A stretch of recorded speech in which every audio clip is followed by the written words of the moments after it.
and he puts his finger in my chest and said, Michael, write the fucking piece. Getting that experience in an acting workshop and getting that experience in a boxing gym is two different things, but it's the same thing. The line of being depressed and being normal. I've just been very good at hiding it. Welcome to Talent Freaks. I'm Andy, a filmmaker and photographer based in the Bay Area of California. Today's guest is my friend, Michael Bentt, former WBO heavyweight champion, acclaimed actor, writer, director, and speaker. Michael's story spans one of boxing's most dramatic upsets, a standout amateur and pro career, and an equally impressive second act in film, television, theater, and storytelling. He's worked with directors like Michael Mann, Ron Shelton, Clint Eastwood, and Sylvester Stallone, and appeared in projects including Ali, Public Enemies, $1 Million Baby, Girl Fight, Firefly, Sons of Anarchy, and Saturday Night Live. I'm also excited to visit our earlier conversation from 2007 and compare where life, art, and perspective have taken him since then. And if you're new here, don't forget to like, subscribe, and hit that bell. It helps this creative community grow and means I get to keep bringing you more of these stories from the front lines of innovation. All right, let's meet my friend, Michael Bentt. Thank you, Michael Bentt, for joining me on Talent Freaks. My pleasure, brother. My pleasure. It's been a long time. So 2007 was the last time you and I spoke on this platform. Yeah. And a lot has happened. Yeah. I've lost a lot of, my mom, my dad, Jessica's father, of course, was a mentor to me, and my acting coach, Rick Edelstein, man. I've lost a lot of people, and it's a heavy ride to roller coaster, down that, Yeah, it is. heavy. And something I was talking to you before we hit record Yeah. was, I turned 52 this year, and you hit I don't want to say it. You mind saying it? The big 6-0, baby. That's it. 6-0. Yeah. Yeah. And, we've made it so far, but like you just mentioned, we do lose loved ones in our lives and people that influence us. And, Mhm. sometimes, we don't have the opportunities to say the things that we had. So, I'm Exactly. very grateful for you. And, Thank our you. history together hasn't been really, big. It's always been nice Yeah. conversations that we've had. Yeah. And I want to kind of go back to how we Right. first met. And I was reliving, how did this all happen? And Ooh. so out of film school, I came back Yeah. up to New York from North Carolina, and I was a PA on a set called Killing Cinderella, where they had a lot of A-listers, maybe B-listers on the set. Right. And it was nobody except payment. It was what's that called? That you're getting deferred payment that you're Okay. going to have Yeah. down the road if it goes through. And Yeah. Jessica Capshaw, I forgot the actor who was hilarious. He was in a sitcom, so he was the main lead.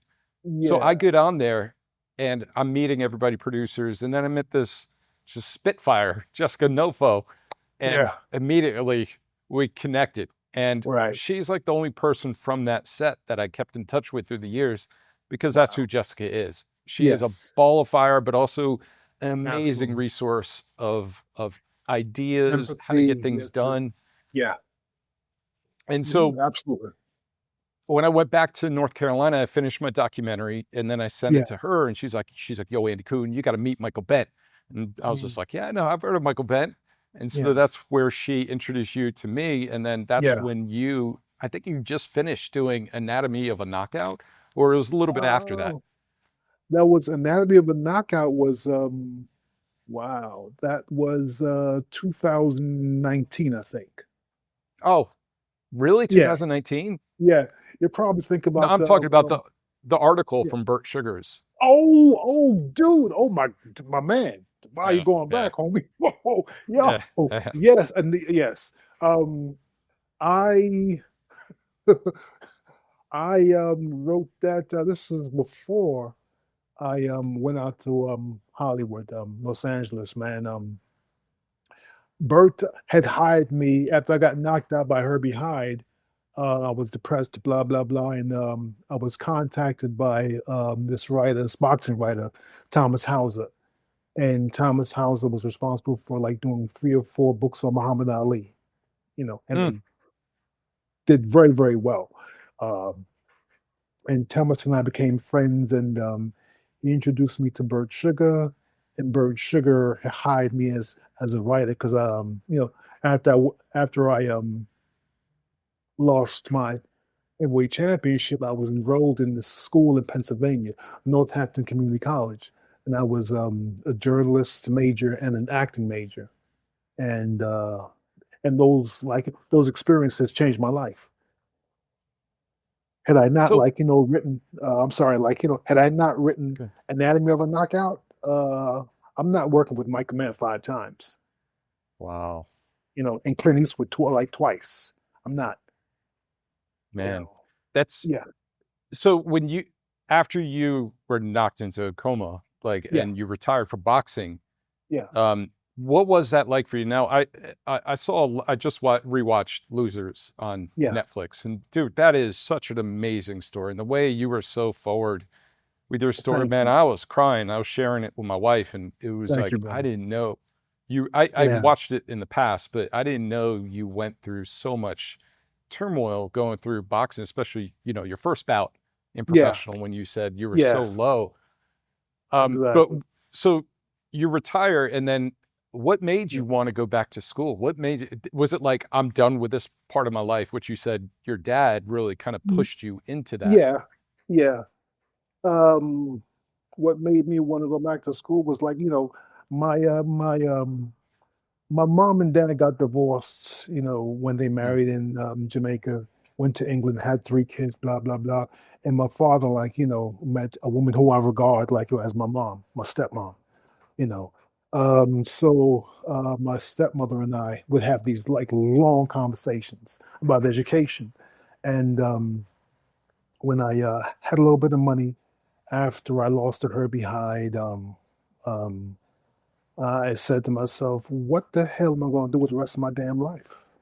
mm, And I was driving past this community college in Pennsylvania, Northampton Community College, and I turned around and pulled in and went into the office, and I told the woman there that I wonder what would I have to do to enroll in this school?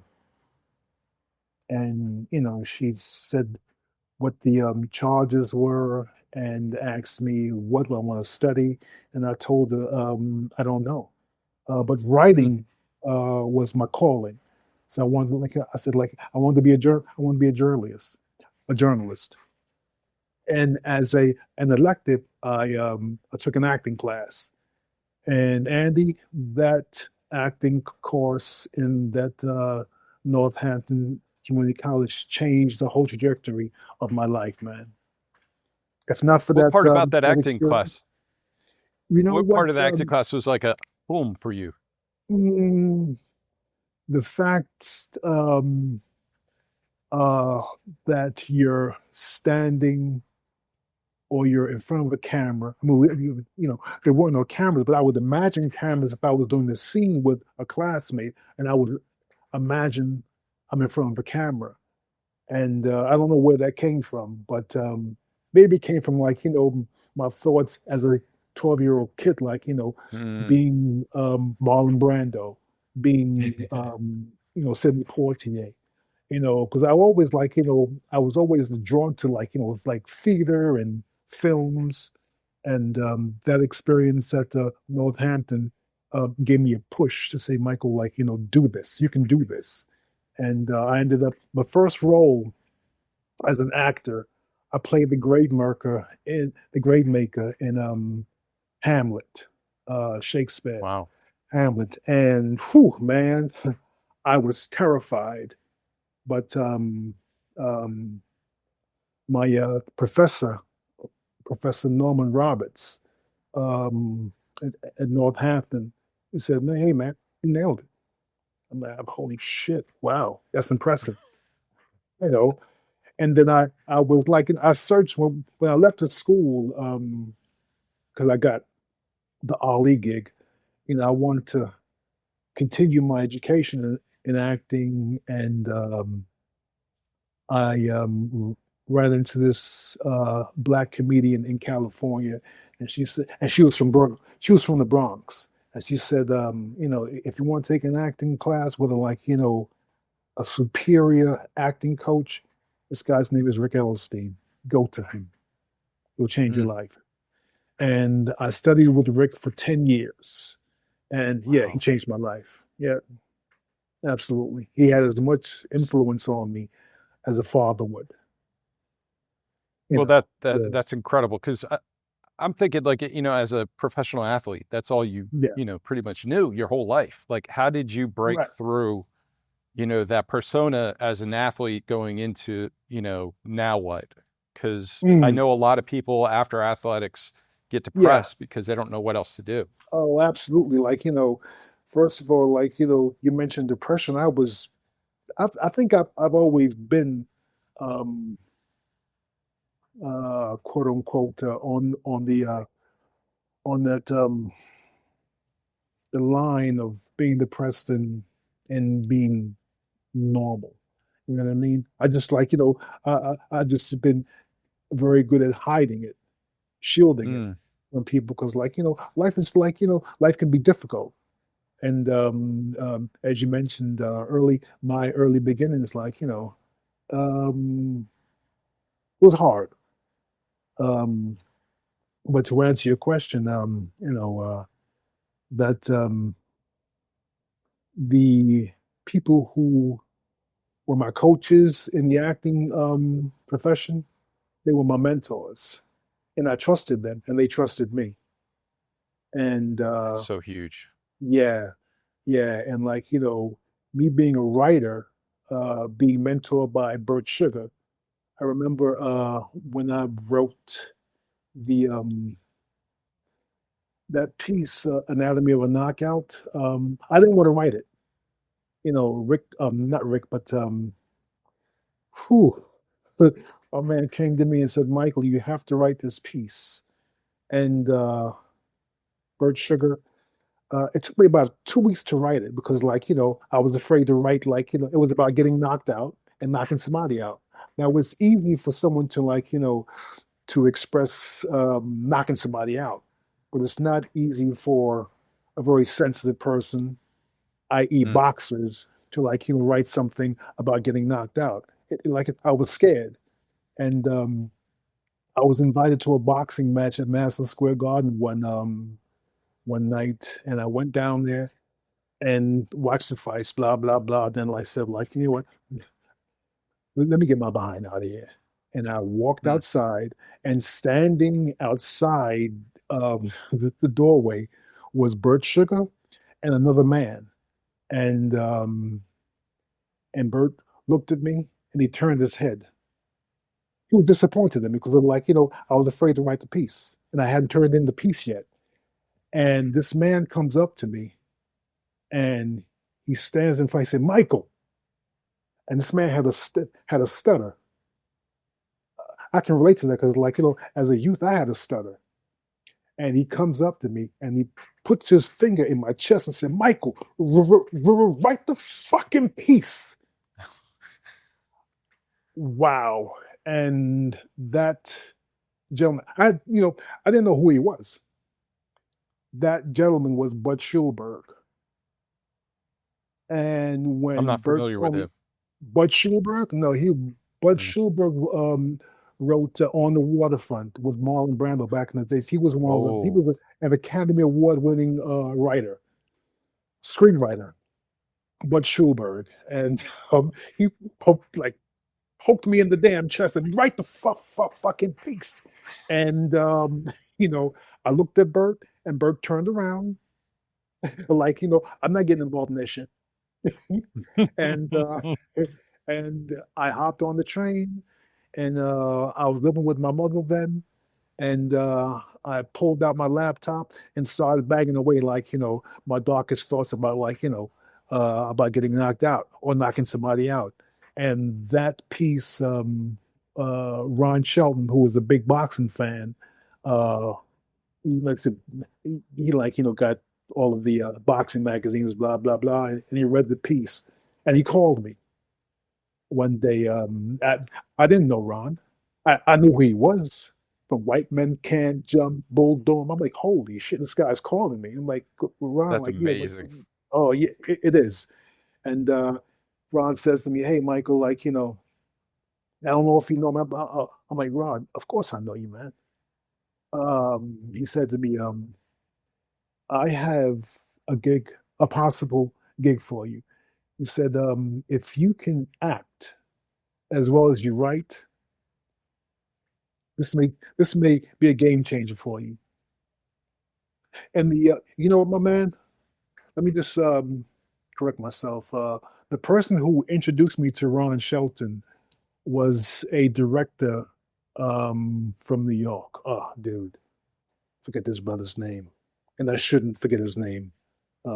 It'll come back to me, you know. But it's all about connections, though. Like, and I was lucky to have those connections with certain people, um, especially people who have contacts to heavyweights in the Hollywood community. So who was what role did he want you to be in when he said Oh, that to you? Sonny Liston. So he Sonny knew Michael Liston, Mann was Ali. looking for that. Absolutely. Yes, exactly right. The gentleman who I was friends with, I used to train his son, and his name was oof, Fred Berner. And Fred Berner was a director of a lot of big, TV shows and blah blah blah. And like, Fred was the one who who opened the door for me because the um the introduction to Ron Shelton. That's that's big. So I remember Yeah. back, so I did a little research in our past podcasts, and there were some things that I missed. Like I said Yeah. earlier.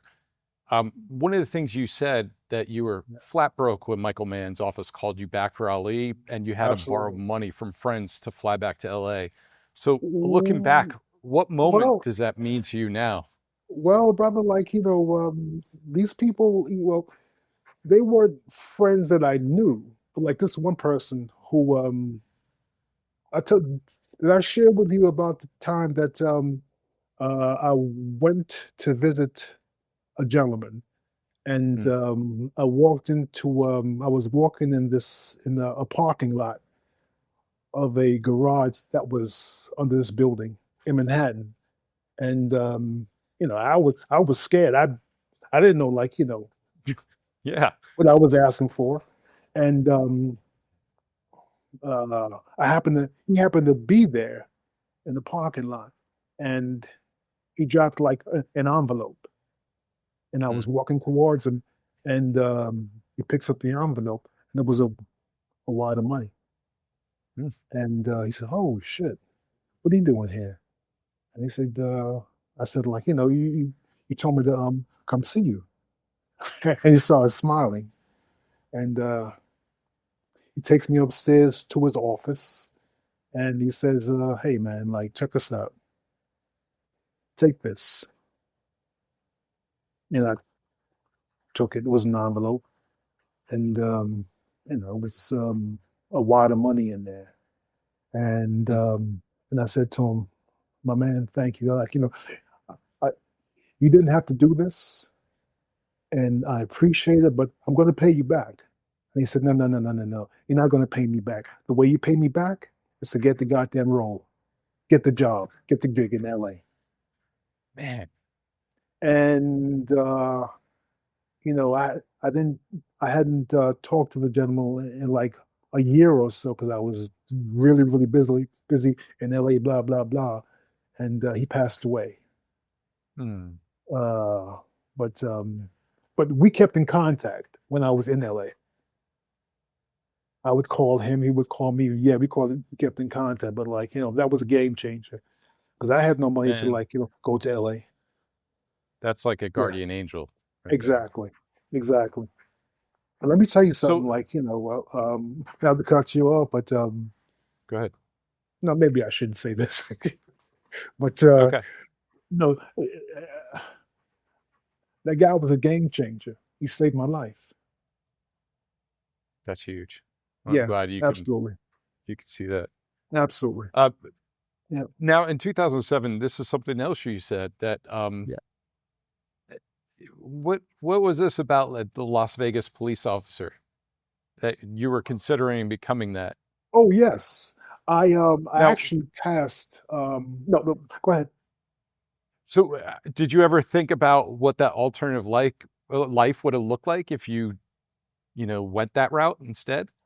I thought I knew what that life would have been like, but like, Hmm. um it was exciting because being an amateur boxer, um, you know, you'd have the same kind of attitude, if you will, if you're a police officer, because it's all about protection and Mm-hmm. uh, recognizing, who's full of shit and who's trying to get away with shit. And like, boxers have that kind of radar as cops do, you know, some boxers, not all, but like a guy like Mike Tyson, Larry Holmes, Muhammad, like, they had that kind of radar. And I took the test. I took the test in New York, passed it. I took the test in Florida, passed it. And then Oh, wow. someone, I think my boxing trainer, who was once a light heavyweight champion, Eddie Mustafa Muhammad. I'm not sure if you're familiar with him, Eddie Mustafa Mm-mm. Muhammad. But Eddie Mustafa Muhammad, I was friends with his wife, and she called me up one day and said, "Michael, like, why don't you well, actually, Eddie was my coach as a professional, and when I retired, and I was, um, she called me up and said, Michael, like, you ever had any thoughts about like, joining the PD in Las Vegas? I'm like, I actually passed a couple of police exams a couple of months ago. She said, like, come down to LA and come down to Las Vegas and apply for the Vegas PD. And I did. And I passed the test. Wow. And I go to LA and take a bus to LA. And this is when Ron um, spoke to me about Sonny Liston. It wasn't quite like it wasn't the role wasn't cemented yet. Hmm. So I walked down to Michael Mann's office and I told his assistant was Vicky Thomas. No, she was the casting director. And uh, I spoke to Vicky Thomas and she said, like, go see Michael. Boom. That's how I got the role. That's fantastic. And Yeah. I know this is majority of professions. It's about Yeah, connections and exactly. relationships. That's right. And I know that you worked with Michael Mann 5 times, so he saw Yeah. something in you that he Yeah, really he did. trusted. What were Absolutely. some of the things that you got from him as far as being a director and, Wow. did you say a mentor? Absolutely. Absolutely. One of the biggest lessons or pieces of education I got from Michael Mann was uh, no matter how uncomfortable uh, a scene is or your dialogue is, tell the goddamn truth, man. Oh, Tell the truth. Like, in front of the camera, telling the truth is different in front of the camera than it is on stage.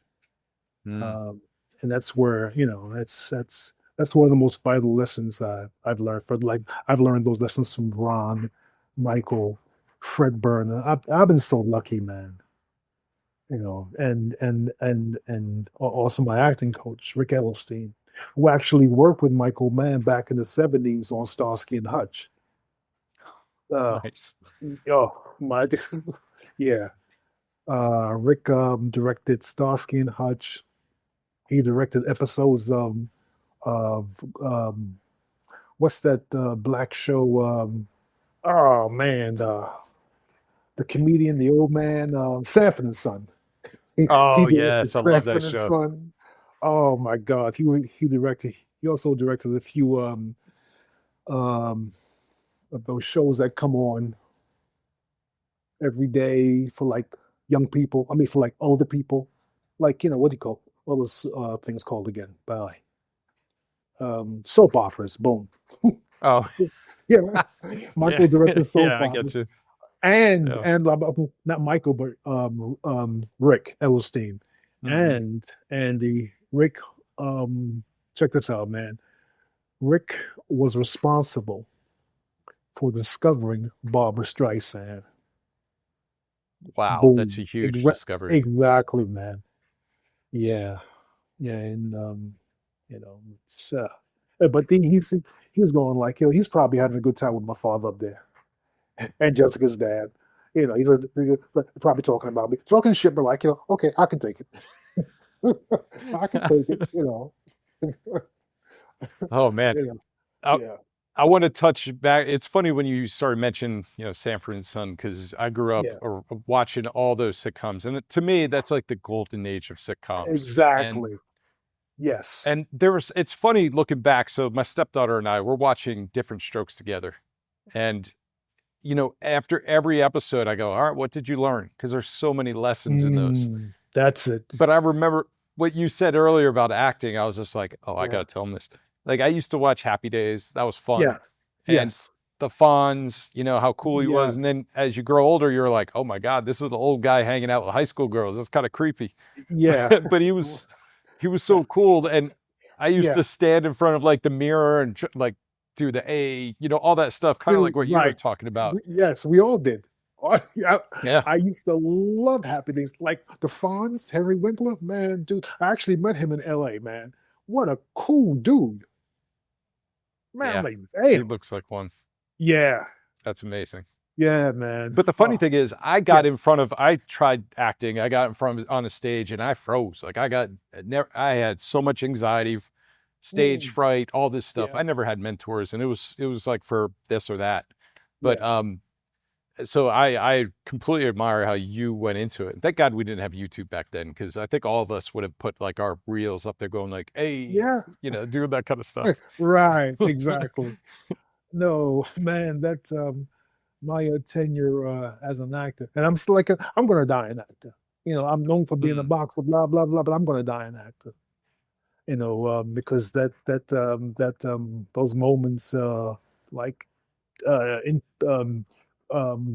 reading lines with people like Will Smith and Johnny Depp, mm. and being directed by people like Ron Shelton, Michael Mann. It's oh man, it's insane. So it's I insanely unbelievable, Well, I mean, unbelievable. that's the great thing about it is you put yourself in those situations because all the Yeah, hard work that you did, and yeah, being able to easily transition into that is right. just a testament of who you are as a person. So Thank that's you. really cool. Yeah. Uh, but once again, But man, like let's yeah, I'm sorry. Yeah, no, let, after let's go you, back into boxing for a second. yeah. When you were, in the heavyweight division as a professional, Mhm. that was during the day of Mike Tyson. Like, what was your Absolutely. take? What was your take as a boxer going into that? And you're like, oh shit, I got a belt. That means I might have to face Tyson. Like, did Mm, you you wanted that challenge? Or you're like, I want no part of him. I'm not going to use any profanity, but absolutely not. No, of course not, man. Like, but as a fighter, if I'm a fighter, if you're talking to like the Michael Bentt as a fighter, I say yes because I got Yeah, to yeah, like of because like you got to fake it, course. but like now that like I transitioned to the arts, blah blah blah. No, I can tell the truth. Hell no, Mike was a beast. Mike Tyson knocked out my brother in the there's a there was a summer tournament that kind of like took its blah blah blah from the Olympics. It was the Empire State Games in New York. Are you familiar with that? The Empire State Games? No, No, like man, I it was haven't been like in New York in like 30 yeah. years. Oh, okay, okay. It had like all the sports that they had in the Olympics, blah blah blah. It was a New York State based sports tournament, boxing, running, wrestling, blah blah blah. And Mike fought my brother. And Mike was he was a super heavyweight, and I was a 201 heavyweight. And I'm glad that it's I'm not happy that my brother got knocked out by Mike, but there's no way I'm beating Mike Tyson. It was terrifying. Man. Yeah, and I can say that because I'm being honest. Well, that's Mike was a something you also beast. mentioned in your past. You talk about self-doubt and that no fighter will ever admit it publicly, but they're Right. all Yeah. wrapped in self-doubt. So do you Absolutely. still carry that, or has it transformed into something else for you? No, I think I've um, gotten to a point in my life where I balance it. Self-doubt is something that we all have, and I'm going to have it as well. But I'm not saying I'm super duper courageous when I walk down the street at a place I'm not familiar with in the dark. I have doubts, and Hmm. you know, from time to time I'll Google some of my old fights and whatnot, and it's interesting when you look back on those moments, you can see the doubt in the opponent's face. I had a pretty good poker face. I had a pretty good bullshit face. You know, but there are moments regardless of if I had a poker face or not, there are times that I lost, and those Hmm. losses were very valuable lessons to me. I couldn't see that then, but now, Sure. the very, very, very, very valuable lessons to me as a What, man. so tell me, Yeah. what was the most valuable lesson you got from that? I think as a pro, as a professional, me getting knocked out in the first round was Hmm. very, although it was, hard to look at myself in the mirror and deal with that. I got knocked out by Herbie Hyde. And if I hadn't gotten knocked out by Herbie Hyde, no, if I haven't gotten knocked out in my first pro fight, I'm not beating Tommy Morrison. And if I hadn't gotten knocked out in my first pro fight, I'm not able to balance and accept the fact that I lost my title by knockout to Herbie Hyde. I Wow. can't accept that. I've dealt with we deal with loss. Boxing is one of the only sports that, well, I think it's the only sport that because you're naked, you're practically naked in front of the world, and you're not having four of the guys like basketball, which I love, or Hmm. nine other guys like baseball, which I also love. And so are you. And whether you win or lose, people are going to shit on you. That's something that we don't, like, as spectators, like, we don't really we don't take accountability on treating humans respectfully, Exactly.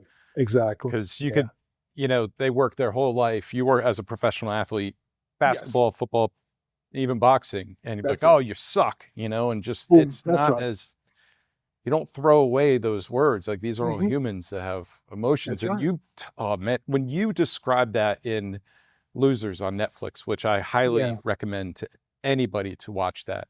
And Yeah. you were so open about that first fight when you lost and Yeah. how it affected you, Mm. mentally, really thinking about what other people are saying, but also people putting like something on your car that looked like a ticket. Exactly. Right. Yeah. The And police officer. Like, whoa, dude. police officer You would know, do that. Jeez. I'll never But when you forget that. talked, Yeah. Yeah. Go. Go. if you don't mind, Yeah. and No. you could say it's too much, but when you talked Mm. about putting a gun in your mouth, Mhm. like, that's a very, you know, uh, important moment in your life. Yeah. So what lesson did you learn from that? Because you said, no, I'm going to move on. Like, fuck this. I can't do it. I know you Yeah. said you were too scared. What Yeah. was the fear about? Was it about what people would think of you, or was it about what's, to come? Thinking, well, putting myself in those moments now. I Yeah, didn't care what the hell. Like, I did care. I cared too much about what people would think about me. Now at gotcha. 60, I don't give a shit. I'm not being impolite, blah, blah, blah, but like, Yeah, it's like, if you want to judge me, take up your goddamn shoes and put my shoes on. You know yeah, what I mean? Because people can be judgmental, narcissistic. I like, no, dude, like, let me fail and let me deal with how I fail. How you fail, you're gonna fail as well. So like, you can't judge me. I'm not judging you. And that yeah. like, that's the thing about people, but um we all have egos. We all think that we can't be wrong. And we all think we're experts at like like when I look at these posts on Facebook, blah blah blah, about these boxing, blah, I'm like, wow, dude, these guys like I've never heard of this guy. This is not Mike Tyson fighting and like posting about like getting knocked out. This is a guy like who's up in Alabama or like or Alaska. Not that I'm shitting on Alabama or Alaska, but like who knows nothing about boxing because they've never stepped in the boxing ring. So how are Yeah. they experts? But like, what are you going to do? Everyone has to have an opinion, right? Yeah, and that's a beauty. I mean, it's the beauty, but also the like the beauty for me is not answering or not even commenting and just kind Exactly. of moving on.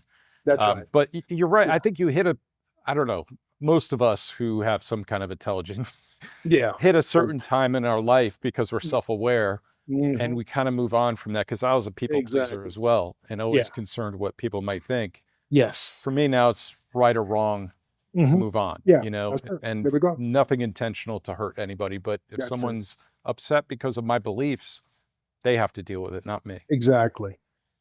Yep. But Exactly.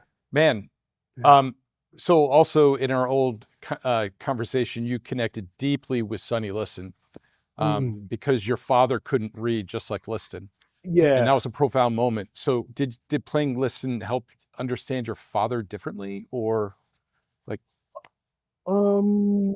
Playing I Sonny know it like was a lot deeper than that. yeah, yeah, but like you nailed it, man.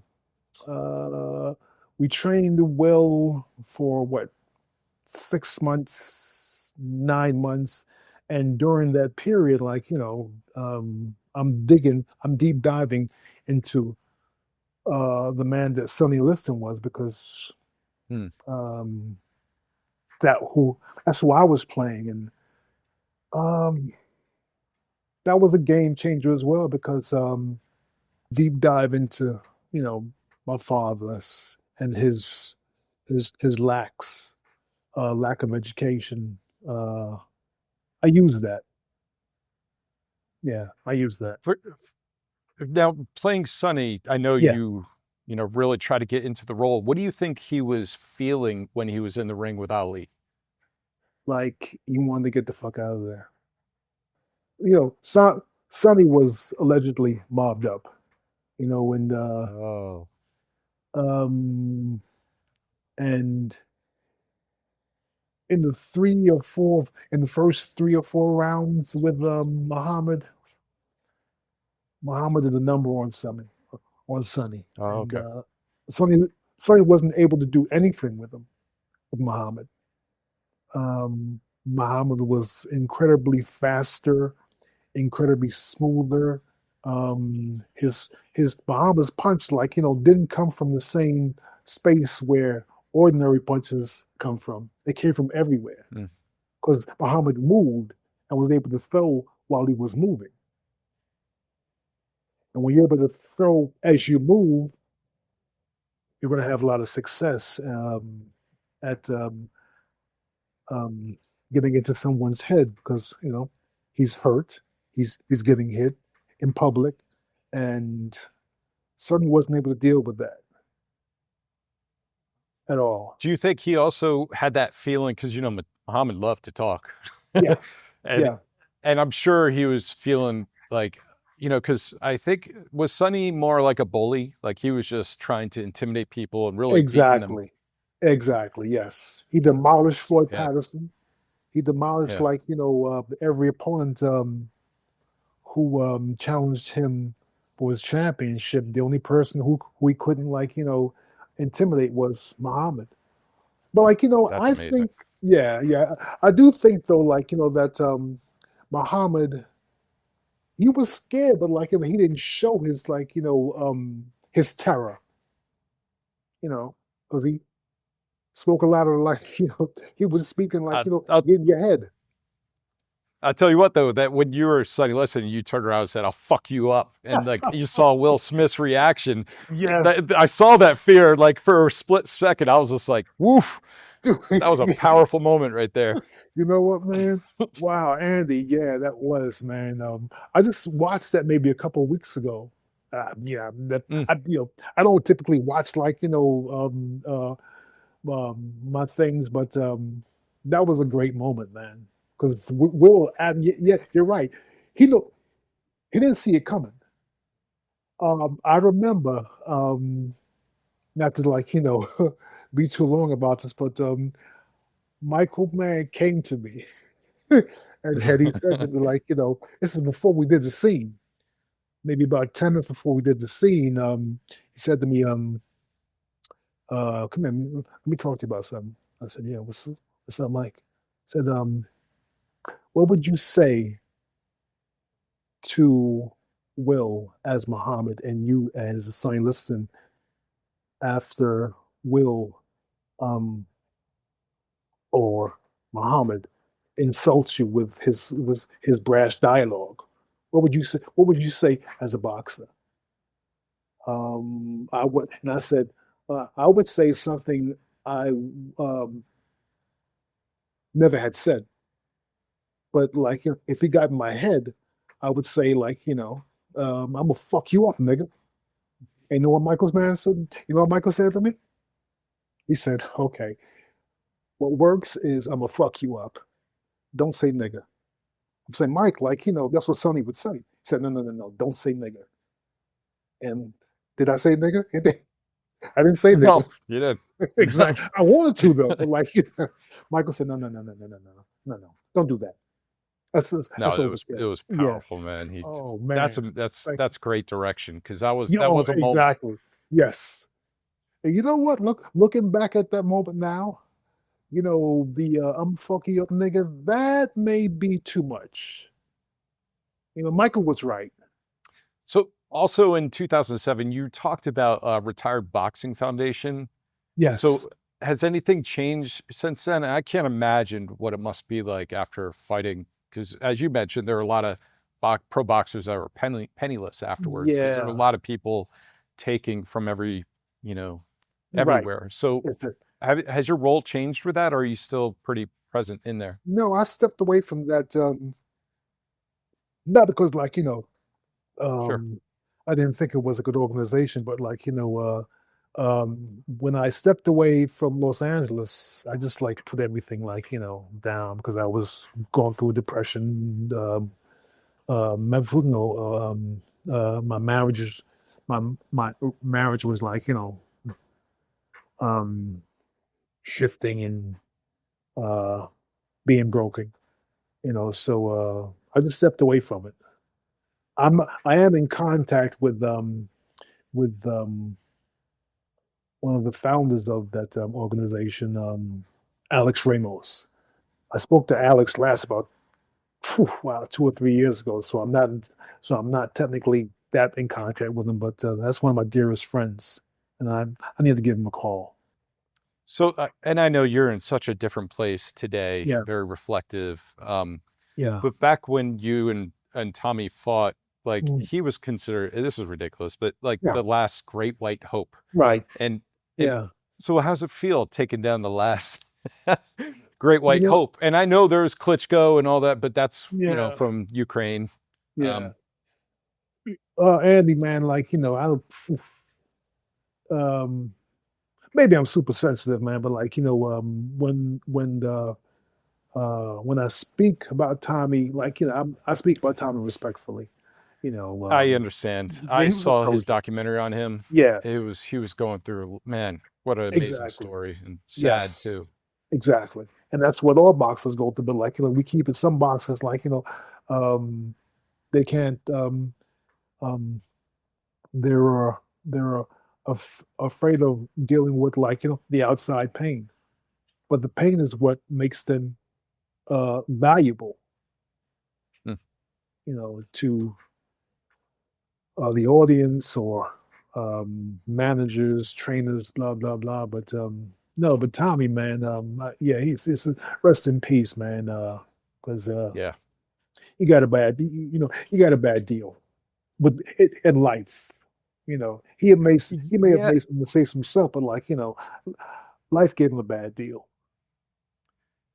Yeah, and also carrying that burden that so many like Mm, angry white people have, exactly. Yep. to Yeah. bring into that corner and just feed them all that, negative Yeah. energy, is something that Absolutely. I can't imagine.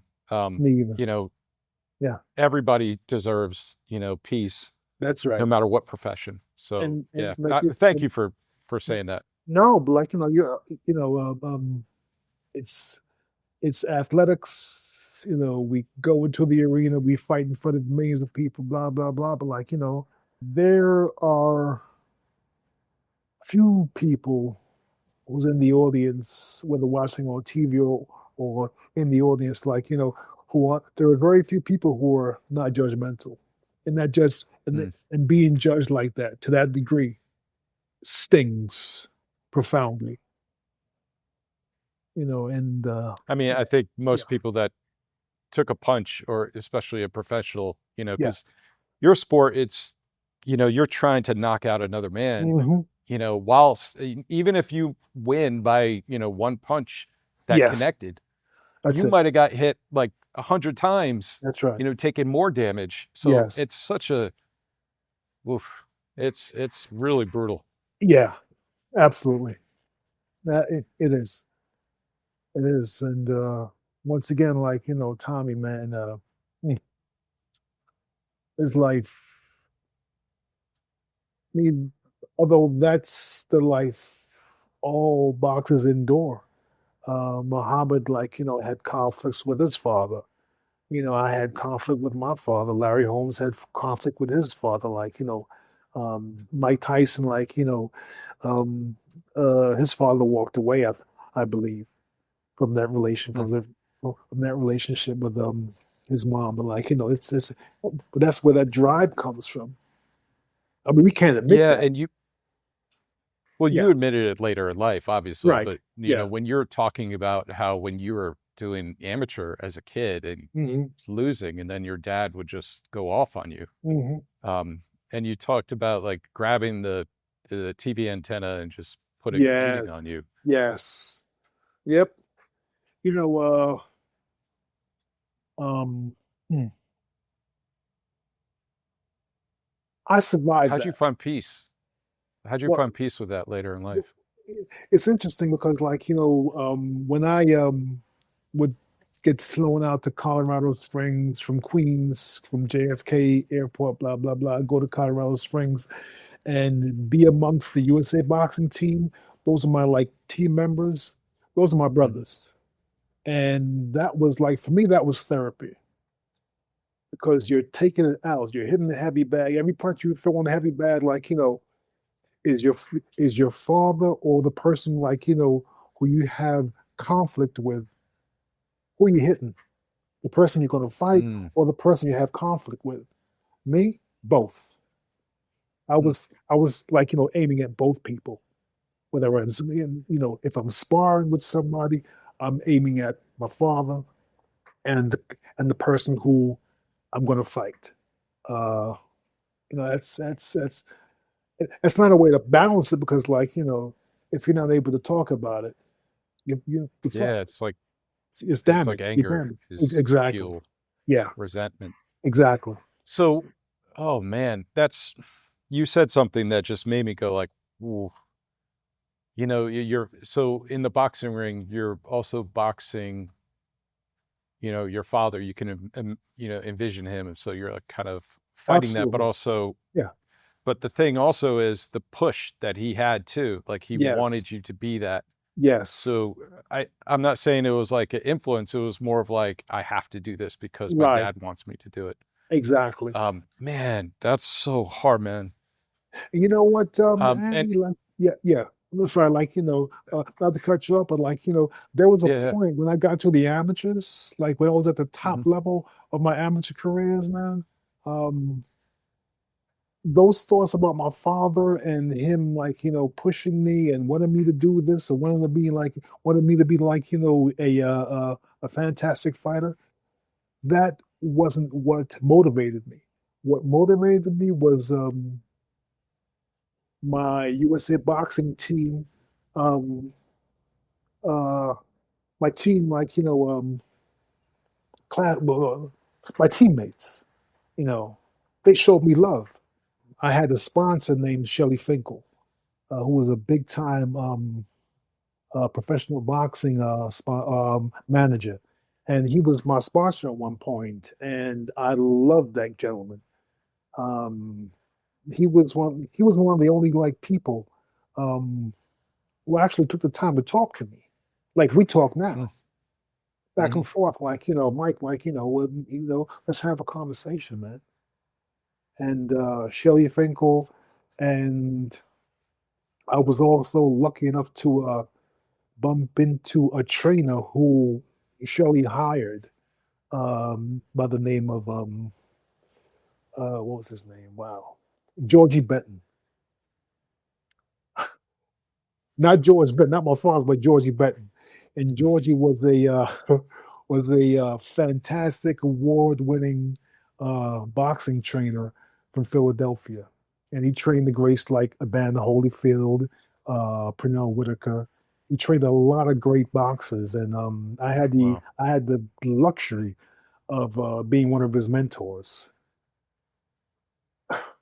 Dude, like Man, it sounds like if you I had yeah, some amazing people in your life, dude, my man, man, dude, yeah, but they I also had, saw something in you too. yeah, Because as I know, like you're yeah, probably attracted to that, and you're like, feed me, feed me.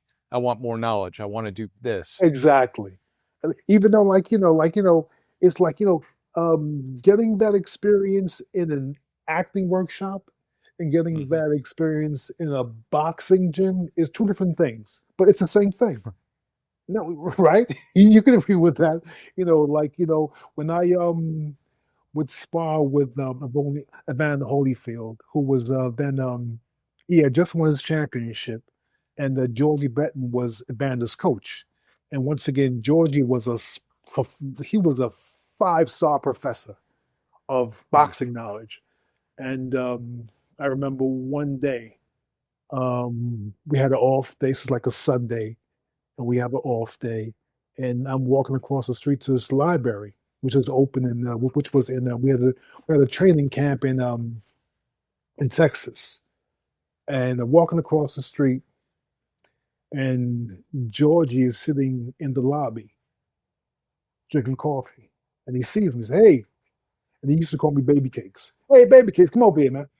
And he says to me, "This thing is one of the most probably the most profound thing that any trainer has ever said to me in boxing."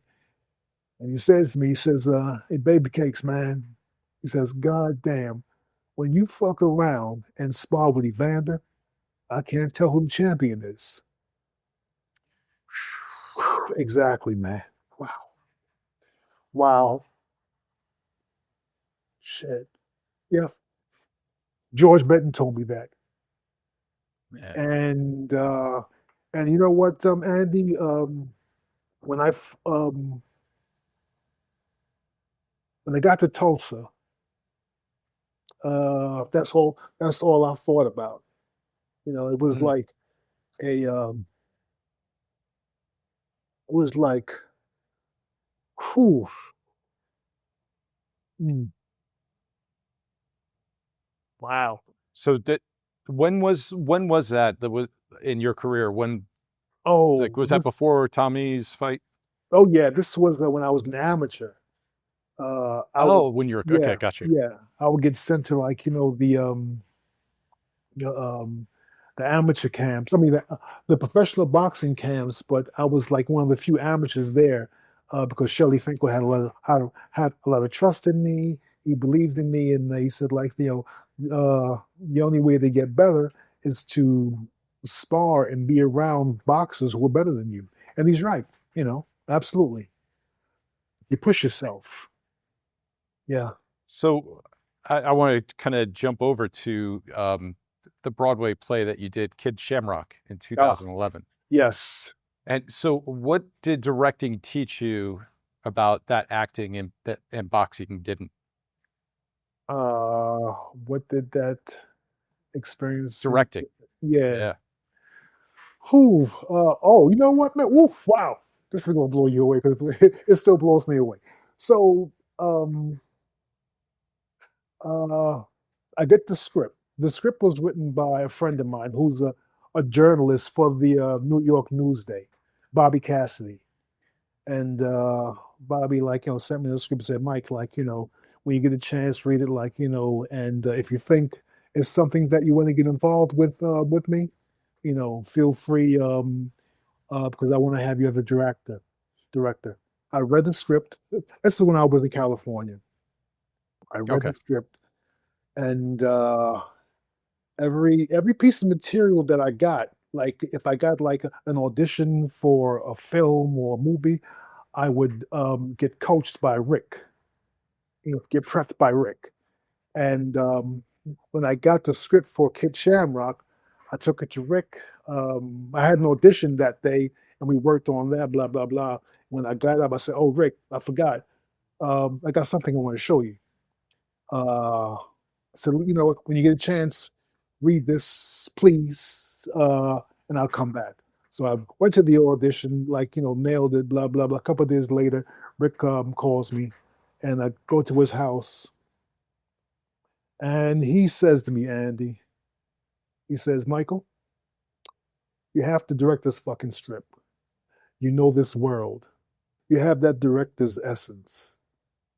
Mm. Somewhere like that, man. And I was like, holy shit, this man really believes in me. And I took the strip. A couple weeks later, head to New York. Um, we're rehearsing it, blah blah blah, and we nailed it. Yeah. How long did that run? Whew, about 5 weeks. 5 weeks at that theater. We did it again in another theater in Long Island. That ran for like another 5 weeks. So yeah, we did like it was a very very interesting experience. Yeah, I loved it. But that's Yeah. so cool, man. Oh That's so cool. And I know now you're gearing up. yeah. Tell me about the Emile Griffith champions or champion. That was a play that I directed with Terrence Blanchard. Terrence Blanchard, the Yes, five-time or six-time Grammy Award winner, works with Spike Lee a lot. Blah blah blah. I used to train. You'll love this story, man. I used to train clients in Los Angeles, and I remember you sharing that with me, yeah, like corporate clients too, right? exactly. And I was doing Yeah. super well, man. And one of my clients was Terrence Blanchard.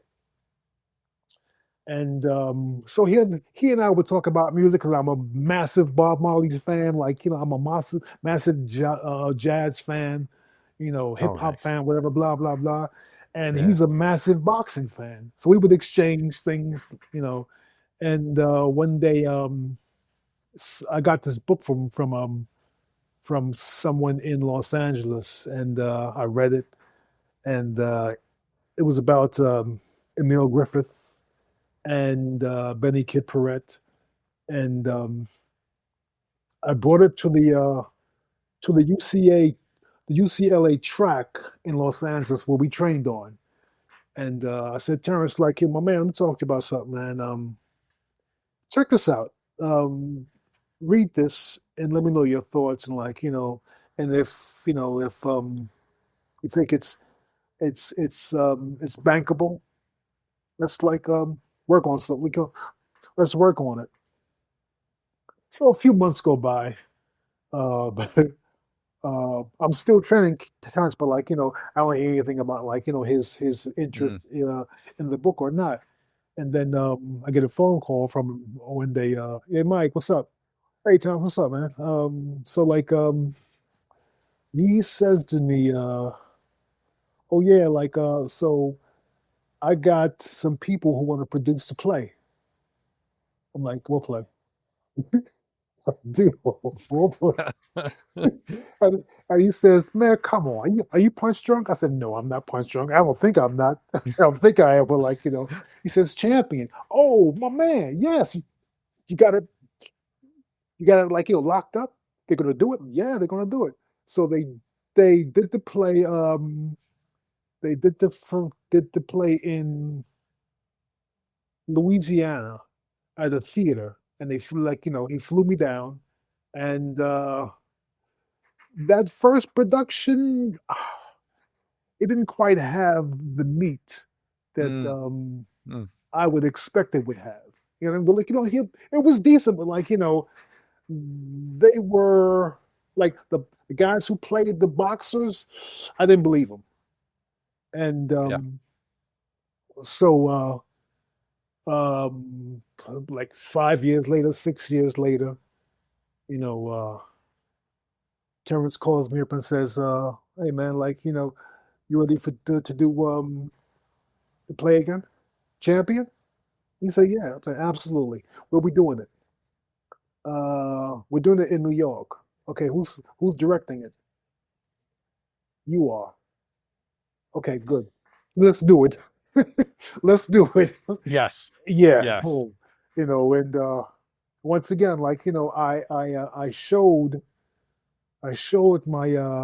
showed Rick, the script or the play, the playwright's narrative. And once again, he says to me, "Man, you have to direct this fucking play, kid." Getting that kind of tap on the back by Mm. someone like Rick Ellenstein, that's like, oh man, that's like getting the green light from like, God, dude. From my, Yeah. Also, the uh, Metropolitan Opera. boom, exactly. That's it. Yep. That's a Um, crazy. So when you took over or yeah, directed, like yeah, what were you looking for as far as the boxers? Because I know you wanted that belief, but yeah. also they had to Well, belt out um, those. yeah. So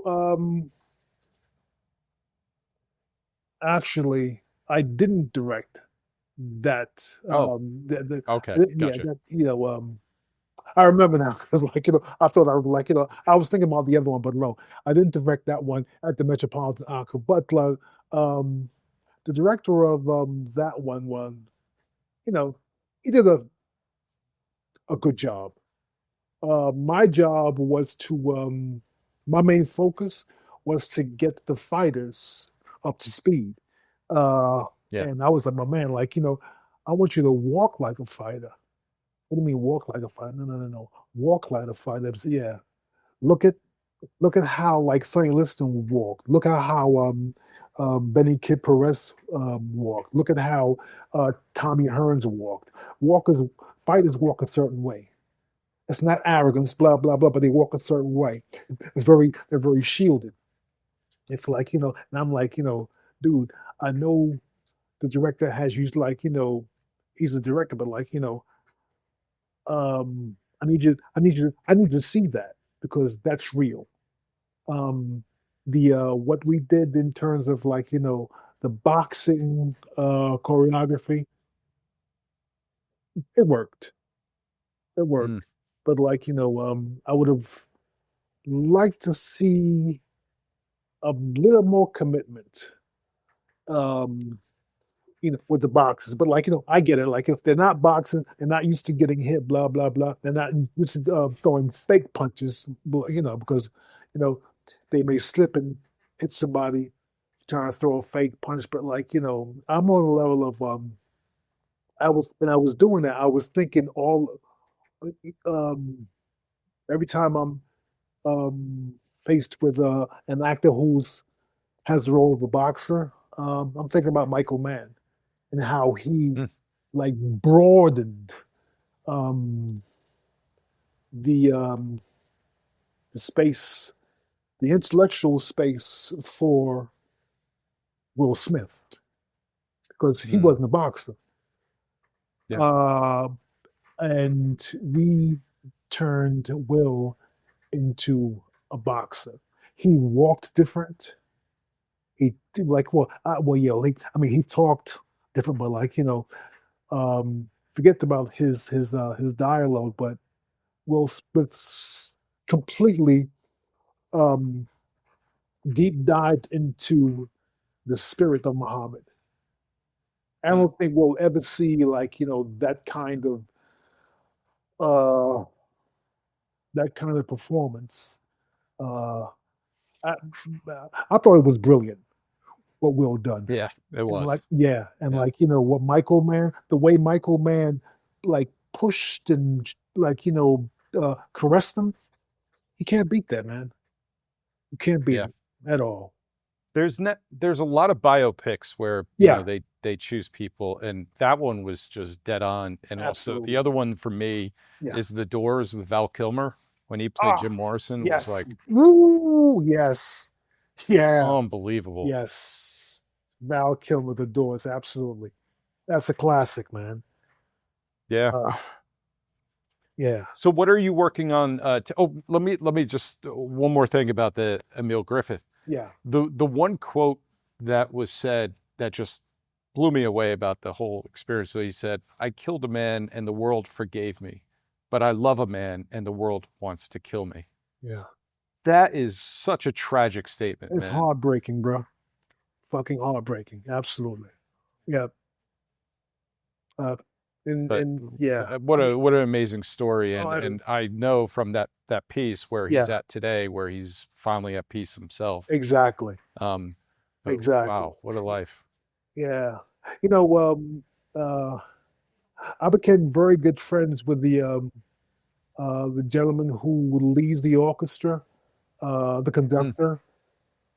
His name was Yannick, and man, like if you see if you can go online, like in a day or so, like see if you can get some footage of the orchestra for Champion, okay, and bring a box or two of tissues, man.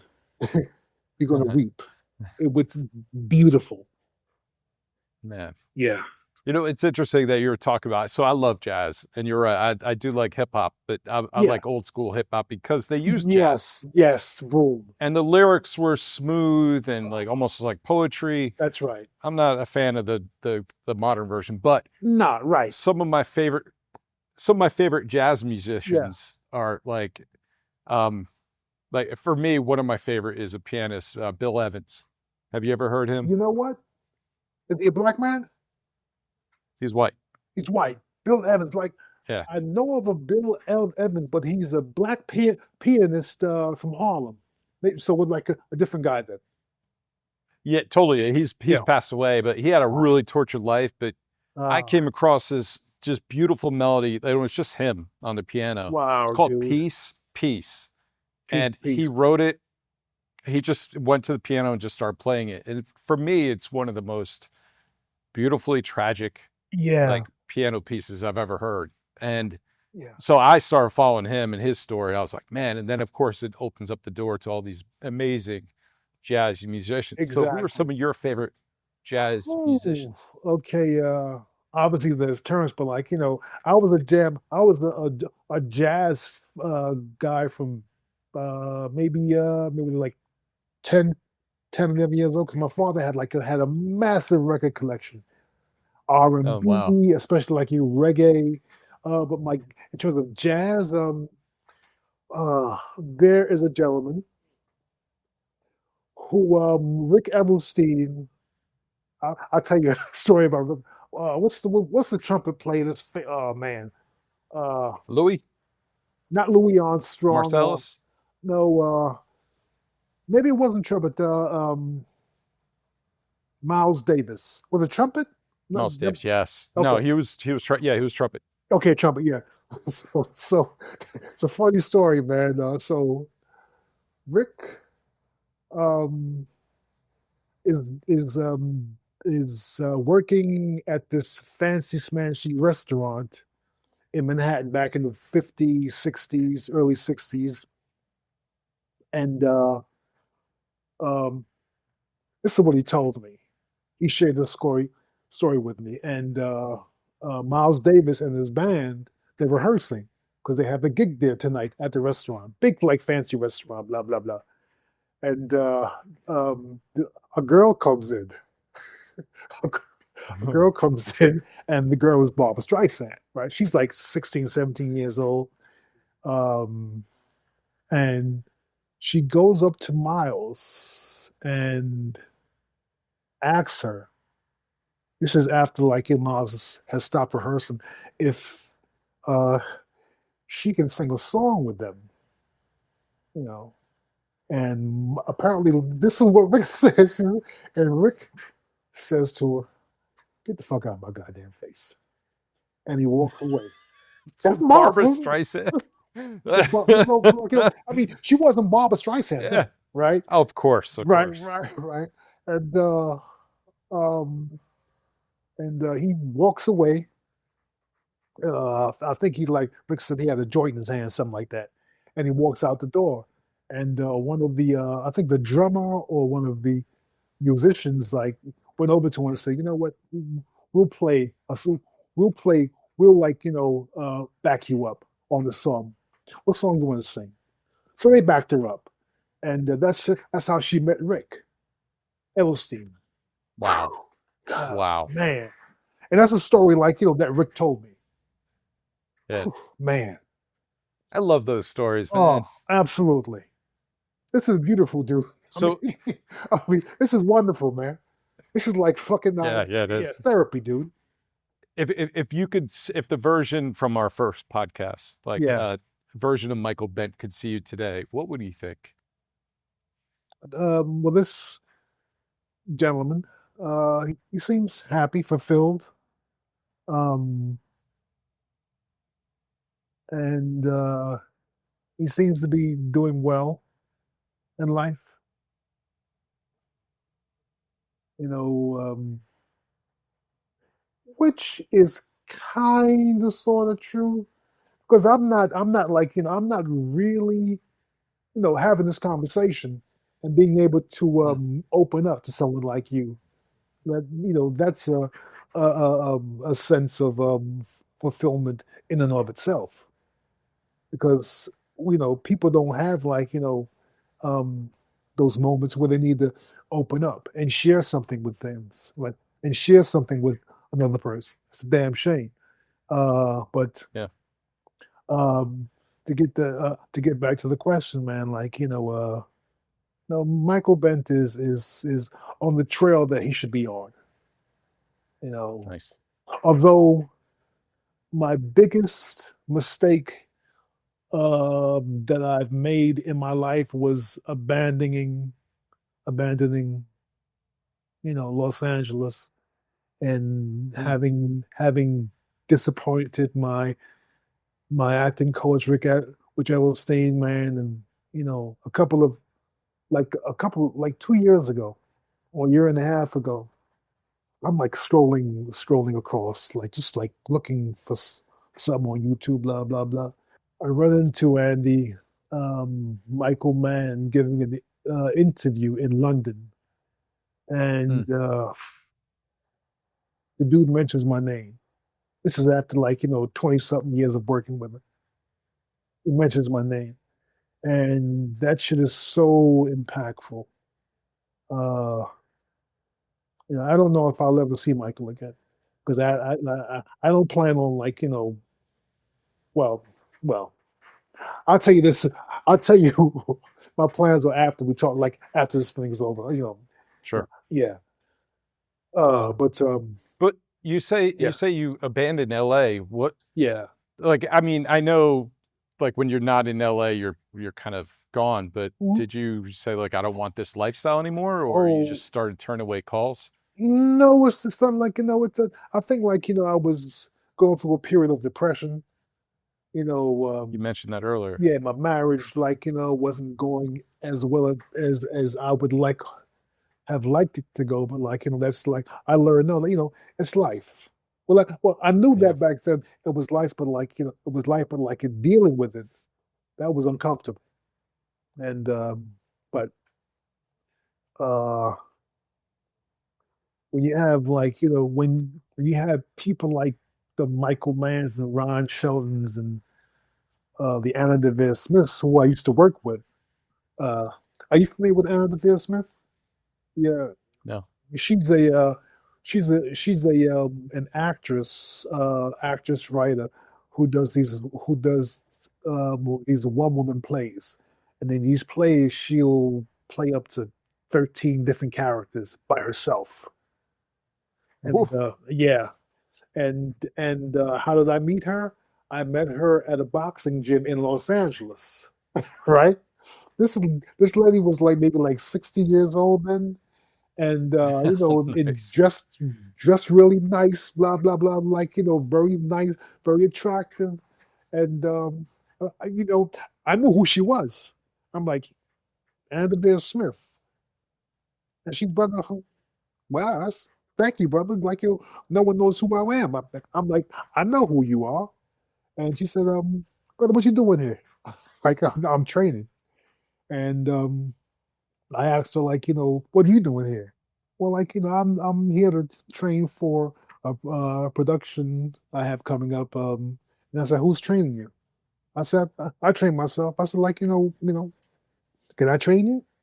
And that's how we clicked. And Nice. yeah, man. And she ended up, I would be her assistant on productions she would work on. And it blew my mind when she invited me to go with her to Harvard for the summer in 2016, man. My goodness. Harvard. And she did a You've done a production. lot. Yes, exactly. Exactly. The name of the production was, I think it was Let Me Down Easy.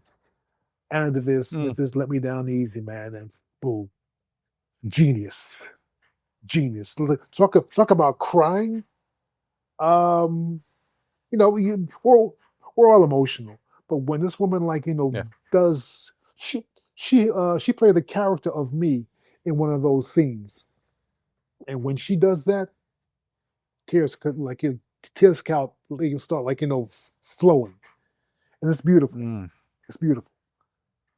That sounds like an amazing friendship that you Oh guys my had. God, absolutely, absolutely.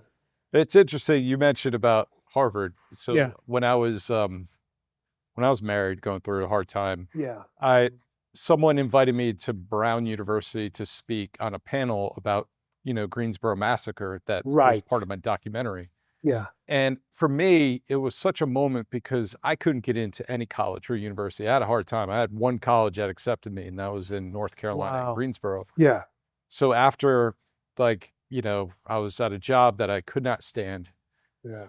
That's right. grateful looking back, going like it was a good start. But Yeah, they brought me in, and I'm sitting there, and there was this moment going like, "Hey, you guys wouldn't even look at me. And now I'm sitting here talking to a bunch of students from Brown University, right, like as an expert. So right. Yeah, it's funny how the world works, especially when you put a lot of hard work into what you exactly. do. It kind of opens up, and Yes. it's interesting too. Like I don't have any. I know what I went through as a teenager, Yeah, as a kid. yeah, A totally different story than yours. Mine was more of like I was fighting to try to get someone to recognize me. yeah. And I had to work a lot Exactly. and help my parents with, payments on the house. So when I Wow. was going to college universities, Yeah, that's not in my transcript, that's So it. when they're like, you didn't play sports, you didn't go to clubs, I'm like, I work Yeah. 30 hours a week. I help my parents, with their mortgage. Like, doesn't that Boom. matter? It should. But Yep. it should, but Right. it doesn't have it in there. And I Yes. get it. It's all Yes. academics. And Exactly. I'm happy where Wow. I'm at in life. Yeah. But to go back to kind of like Man. our parents, Mm. my dad, I know through the work I did in my own recovery, Yeah, I found out that my dad had a really hard childhood. exactly. Most parents of ours probably did, Yeah, but yeah. his father was the town athlete in a Okay. small town in Northern California. And Yeah. my dad grew up as an artist, very creative, a Ah, designer. right. And so at 10 years old, his dad told him, "You are not my son." Not because he wasn't physically his son. Yeah. He was so Disappointed. disenfranchised. He did Yes. not want to get away from me. You're not my Oh, son. You don't have any of the things. So my dad, his whole life, fought with that and tried to oh. get his approval. Yes. Got a PhD, went to Yes. Korea War, got married, first son. He finally gave him like this clip tie Yeah. that had a diamond on it. He made it into a ring. And my dad gave that to me as a Christmas gift. It Wow. was maybe like about 10 years ago. It's one of the saddest, most beautiful gifts I've ever gotten because the Yeah. story he put in there was about how his dad treated him. And I'm Yeah. like, I don't know what to do with this. But Mm. understanding what he had to go through, he didn't understand what Yes. love was. Yes. He didn't. Yes. And anytime that we would have confrontations or something where I needed him to tell me Yeah. as a man what to do or how Yeah. to think or just to kind of grow up, Right. he ran away from Mm. because of the things that he experienced from his dad. Right. So I missed that, but I held a lot of resentment towards him because Yeah. of that. Yeah. Because of my own recovery, I was able to finally let that go, That's it. understand about his story. That's it. And I was so grateful to have that last maybe 5 years of his life where we could actually have conversations. And if we did Yeah. get to a level where we're kind of butting heads, I knew how to kind of That's it. Just back engage off it. and Right. listen Gotcha. to him. Gotcha. Yeah. You know So what? it was such a, Oh, no, go no, ahead. no. You go ahead. Go ahead. You go, brother. Yeah. Okay. So Sorry. from my perspective, I was Yeah. able to finally kind of see that his life was tortured. And I'm sure he felt so horrible Yeah. about like not being present for his kids.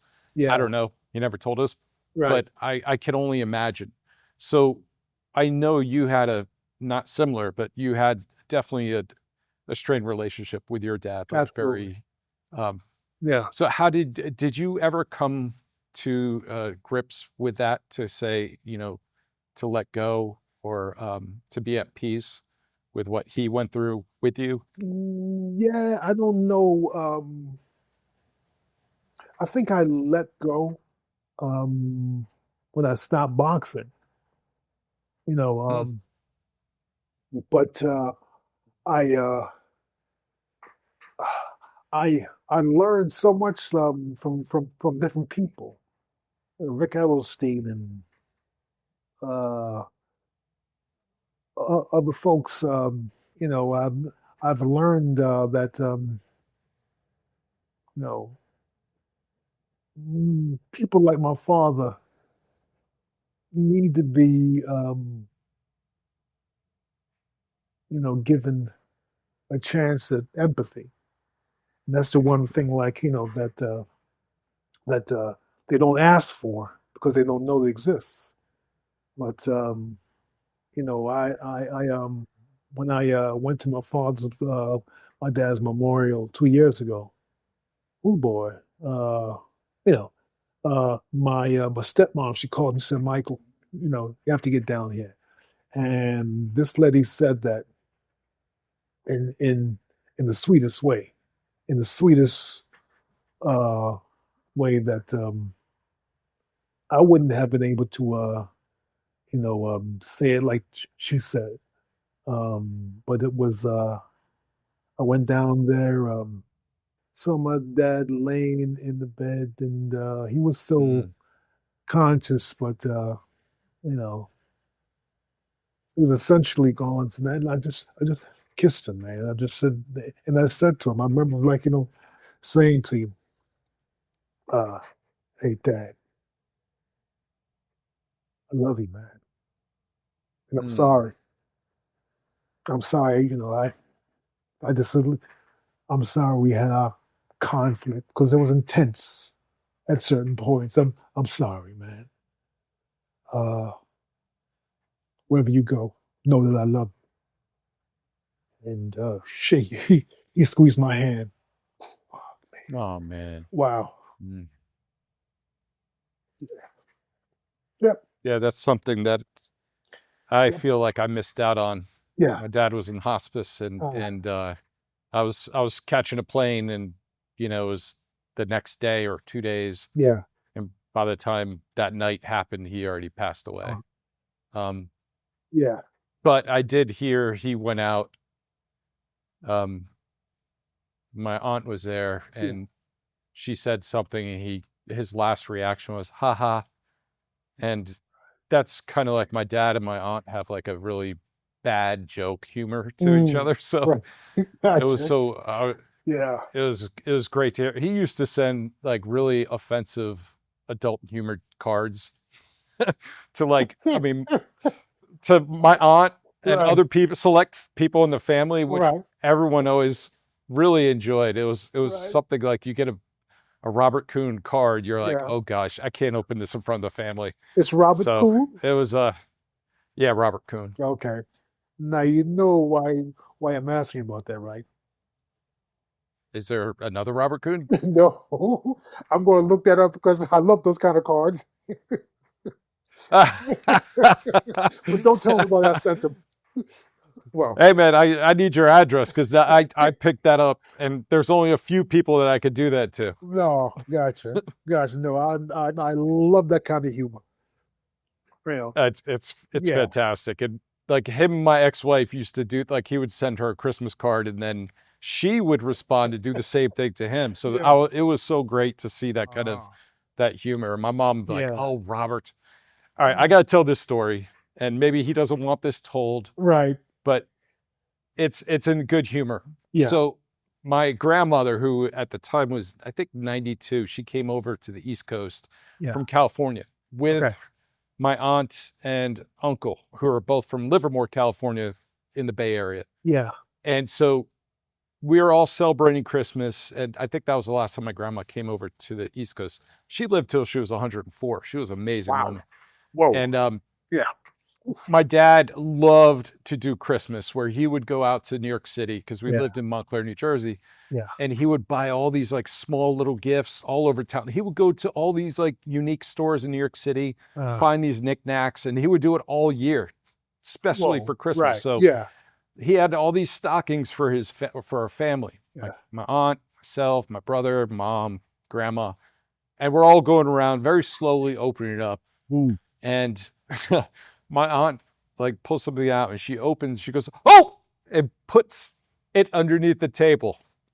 And my dad is just like, what do you have, sis? And she's like, not gonna do it. Wow. And then her husband, who was a humorist as well, he's like, oh, come on, honey, you could show everyone. And she like brings it up hesitantly. And keep in mind, I think I might have been 16, 17. Oh boy. So she lifts it up, and it's a vibrator. He got her a vibrator for Christmas. Wow. And she's like in her late 60s or early 70s. And the best thing about it was her husband, my uncle, goes, well, I know what you're going to be doing tonight. That's hilarious, man. Your father had a great. And like, yeah, all of us were. Dude. Yeah, he had a great sense of humor, Yes. and there are very few people that would catch on. I mean, he would also say stuff. Yeah. Like, as a kid, I had no idea what he meant. He's just like, it's so nice out. Like, if it's a nice day, Yeah. it's so nice out, I'll leave it out. That's what he would say. Right. As a kid, I'm like, leave what out? And as an adult, I'm like, oh my God, that's embarrassing. Yo, dude, like, your father sounds like my father. My father, like, although he was a super intense, blah, blah, blah, but like, when he's like, mellow, he was a life of the party. He fucking like, he walk into like, a bar or restaurant, and the place would like, just the energy would change. Because like, people love my father, man. And some, once again, our conflict, people didn't know about that, but like, like your father, he had a hell of a sense of humor. He was dark, Man, too. Yes. Dark. That's the beauty about humans. Like, we have all of our sides, differences. Exactly. And yes, we have to recognize each side. We can't just focus on Yes, that one, even though and the pain. yes, and empathize and forgive. Yeah. That's yeah. Yeah, Forgiveness is one of the greatest things I've learned the last half of my life. If yeah, I didn't have that, I'd be walking around just angry all the time. And absolutely. some people, I didn't know this. People used to call me Angry Andy. Mm, And I'm like, why you wow. call me Angry Andy? Yeah, And they're like, because you scowl. Like you're always kind of like, meh. yeah, And that was in college in yeah, North Carolina. It might have been because I grew up in New Jersey, came down there, and that's yeah, so I was like, well, yeah. oh, I was not aware of that. Right. But now you are. Hopefully things have changed. Well, yeah. I mean, I shit. I don't get that sense. I don't get that vibe from you. Nah, You nah. know? It's now aging Andy.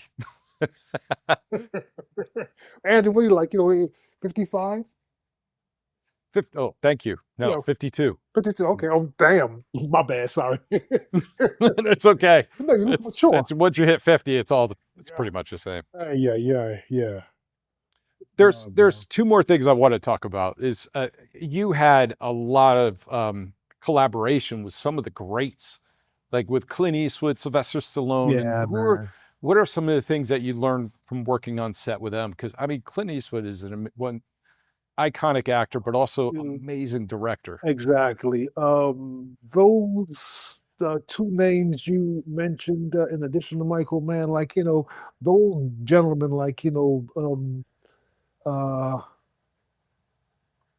are the reasons that, like, I transitioned to, like, being behind the camera, Mm. and wanted to be an actor. I mean, a director. Because I like, I like storytelling.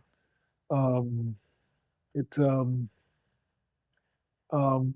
I would, well, not die, but like, if if I could, do that for the rest of my life, I I'd be pleasant as a fox on the moon. Does a fox go on the moon? On the moon? Probably not. I don't know. It would No. die pretty quickly. Right, exactly. Yeah. But no, I just been like, like you said, man, I've been lucky. You know, uh it's a place in life where I am now, man. It's things are starting to happen, and I don't see anything but uh good things coming out of my future endeavors, man. And that's a So talk about what yeah. is it? What's next for you? Uh, I am directing this documentary about this trainer. I don't like to mention, like, what's on my schedule, because, like, I don't want to. I'm very superstitious. You know what I mean? But, like, I Yeah. have a couple of gigs, potential gigs, quote unquote, like, coming up in Los Angeles. So Well, good. that's yeah. It'll be beautiful to get back out there. I think Michael, they're waiting for you. Like the beauty about LA and every place is Yeah, not only second chances, yeah. but also genuine people. That's the other thing. Exactly, dude. Oh, And everybody goes through those things, and you come yeah. back with open heart. Yes. People are gonna just accept you. Oh man, I thank you, brother. I appreciate that, man. It's I've turned 60, right? And Yeah, it's no, I don't feel 60, you know. don't look it. Yeah, well, thank you, man. But it's kind of, well, not kind of, but it's sad that a lot of the people, well, a lot of the main people in my life, are gone now. But Yeah, a lot of the main people who changed my life, they're still with me. They're still here. They're still in California, New York, blah blah blah. So I get the chance to, like, um, befriend them again, and jump into a craft that I can't explain how much I love, man. Can't explain how much I love, being in the industry at all. Yeah, and the one thing I know about documentaries is, Yeah, I hope that you have like a time limit on it because yeah, those things can just go from like a week to, years. exactly. Yes, yes. No, you know, I have like several pieces of narrative works, blah blah blah, and who, what, where, how, blah blah blah. So um, I'm a kind of I'm kind of a stickler, but if I have to um, tap dance around something that isn't authentic, you know, that's what it is.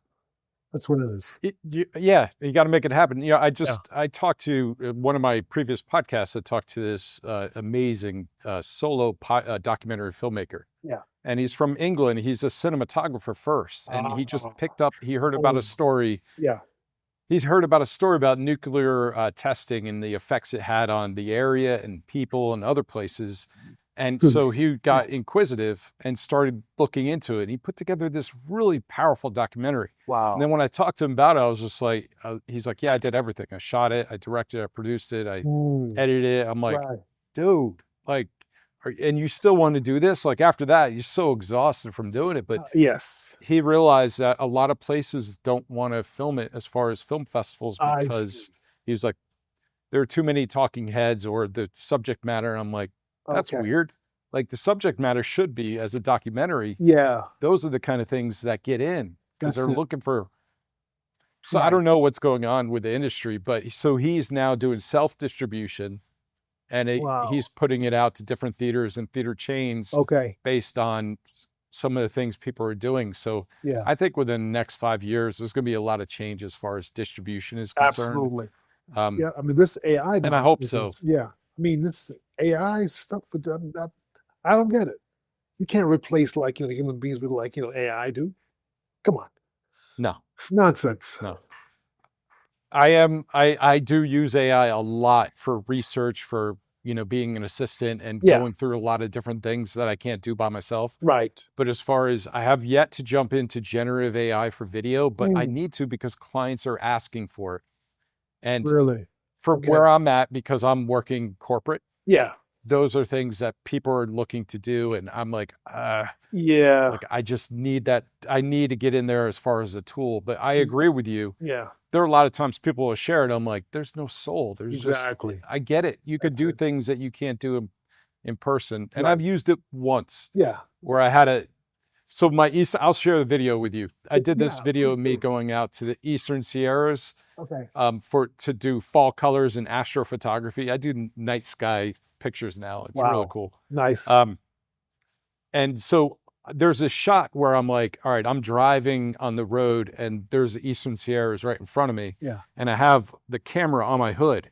So I'm driving towards it. So Wow. I Yeah. asked AI, I said, hey, I want to show the Earth in space, come down into the Earth through the clouds onto California, fly past my car on the road, and then settle on my hood while it transitions right into the live footage of me driving. Wow, And dude. I used a picture, an image from my hood Yeah. as a reference. And then Yeah. I showed it the Earth. So it did it the first time. Perfect. And I was like, Right. oh Yeah. God, that's incredible. Right after that though, Yeah. I was just like, ooh, I want to change something. It was a different mountain I range. It was a see. different Wow. car. It was Yeah. a different, I couldn't get that same Oh. image again after like 10 more times. So it still has a lot of hiccups and everything Yeah. else, but it Wow. is what it is. And like those are the things, if I can't get a shot Mm. or if I'm looking for something like B-roll, Yeah. it's perfect to go in there and do those kind of things. But Yeah. Whew. actors are so important Yeah. as well as cinematography and the Yeah. whole, Yeah. thing that we do. It's Yeah. really important. Oof, man. I wish I was different. Now, you're in California, right? I mean, Yep. yeah. Oh, man. Like that part of, I was, no, have friends over in West Hollywood. How far are you from there? About 5 hours. I'm near San Francisco, Okay. like that Okay. area. I think I'm you told me that. Yeah. South Yeah. Bay. Yeah. Yeah. That area that you're in is gorgeous, man. Oh, my goodness. Oh, Dude, I love that area of the state. Like yeah. we go there every February Yeah. it's a desert meetup where we go out and take pictures of the desert. I have a camera and met all Wow. these amazing photographers. Yeah. First year, there's 12 of us. Went out there, went to Hundreds. like Death Valley, Yeah. Holy shit. Alabama Hills, all these Yeah. places that you've seen on like very famous films. Yeah. And then this year, went out there again, we had 40 people.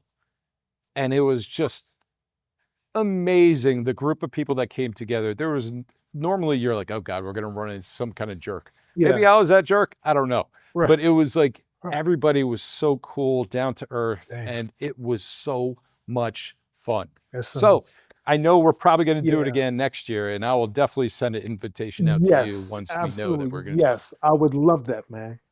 Dude. Yeah. Yeah. It's one of those things where you just like, this was fantastic. Even if you're not taking the camera, just going to these places Right. is just phenomenal. Oh, I would. So you're cordially invited. And I cordially accept, my friend. Now I need to be here next year because, as you know, I'm in between jobs, so Yeah. I now realize I have to look everywhere. Like this spot here, I've sent out like close to 700 resumes. I'm just not getting in traffic, and it's frustrating. I don't know if it's my age or I understand my reel and the things that I've worked on probably don't compute with what they're looking for. I get it. I understand the system. I don't have any big brands behind me. Yeah. My work is primarily documentary and like product launches, nothing very sexy. So when people see that, they don't really see, like, they don't understand. You put me in any environment, I could do it. That's it. It's just I haven't been offered to be in those environments. Right. So I get it. And so I'm still working and trying to get in those spots, but then I'm also going like, why am I trying this? This is a hard place to live. Like it's really expensive. Absolutely. And it's not one of the places where I feel like there's a community around us because everyone's so busy and hustling just to work. Exactly. So it doesn't feel like a really good community either. But it is. So well, keep pumping away, Andy, man. Like, I'm shit, dude. You're. I'm not like blowing smoke up your ass, but you're a talented fucking dude, super talented, man. Thank you, my friend. Dude, thank you. Once again, I'm not blowing smoke up your ass, man, because I'm like, I Googled you. I know who you are. Like, whoa, yeah. I appreciate it. And most of the funny thing, Mike, most of my success is outside of corporate work. It's everything that I have passion about. Like I see. This podcast, Often Awesome, the series, when we did that 36 episodic documentary series about my friend who had ALS. Yeah. And then Talent Freaks, a series where I found all these amazing artists in Charleston, documented their creative process. It was so much fun. Yeah. So those are the things that I love doing, and that's where my passion lies, is storytelling. Yeah. But I know here I'm trying to make money and a living, and insurance and all that stuff. Gotcha. And I'll do whatever they need me to do, but it's also like, if you want me to do like the things that I really succeed at, let me get in front of your clients. Let me tell their stories. Let me get in front of you. Like, let me tell the company story. That's where I really have a lot of fun. But it's so far, I have a hard time getting there. It's not because of nobody wants to give me those pathways. It's because there's certain positions that already have that. So I have to sit back and accept what is given to me. And that's just part of the game. Exactly. Yeah. And bro, like, you realize it's part of the game, and at some point a door is going to open for you. And it's going to be life-changing. Well, I hope so. And man, I hope one day we could work together on something. That would be fantastic. We will, bro. We will. Besides a podcast. This was good. Yeah. No, we will. We will, man. Yeah, man. It's been great. Reconnecting. And yes. So thanks again, Mike, for joining me today. It was such a great conversation, from everything with your boxing, but also just with who you are. And I miss that. Those are your personality is kind of the personality I really enjoy having in my life. So I'm really grateful for that connection. Oh, brother Andy, return the accolades back to you, man. And thank you for having me. Thank you for putting up with my bombshells, F-bombs. And thank you for including my father and Chuck and Rick in my conversation. Thank you, brother. Man, they're a big part of your life. Yeah. And I'm glad they made sir. you who you are. Yes, sir. Absolutely. Thank you, Michael, for taking the time to join me on the show and share your journey from world champion boxer to artist, storyteller, and mentor. You've given us so much to think about, from resilience and reinvention to discipline it takes to keep evolving after major success and major setbacks. I also loved revisiting the arc of your career and the way you've continued to create across boxing, acting, directing, and speaking. And if you enjoyed this episode, please consider liking, subscribing, and hitting that bell, and share it with your friends to help more creative minds discover these stories. Your support truly makes a difference. And be sure to check out Michael's work and follow. All his links are in the description below. If you want to know more of my work, you know where to go. Visit talentfreaks.com, where you can explore some of my video work as well as my current passion for photography. And if you have ideas for guests or someone you'd like to see on the show, leave it in the comments. I love bringing fresh perspectives to this podcast, and you help make that happen. Until next time, keep exploring, keep creating, and stay curious.